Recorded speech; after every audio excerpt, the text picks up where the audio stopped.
Hello there! Today we are going to practice the passive voice. For some, it is quite difficult to use. Let's see.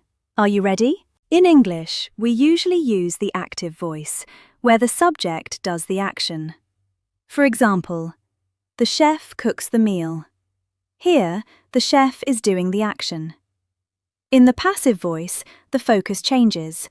The object of the active sentence becomes the subject, so we say, "The meal is cooked by the chef." The passive voice is formed with be plus past participle.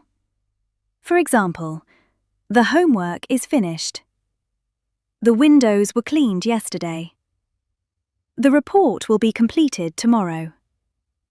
As you can see, the verb to be changes tense to suit the sentence. We often use the passive voice when we don't know who did the action. For example, in "My bike was stolen."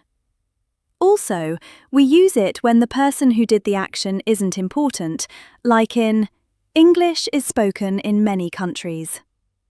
In addition to that, we want to focus on the result instead of the person, so we could say, "The bridge was built in 2015. Remember, in the active sentence, we would say, "The students wrote the essay."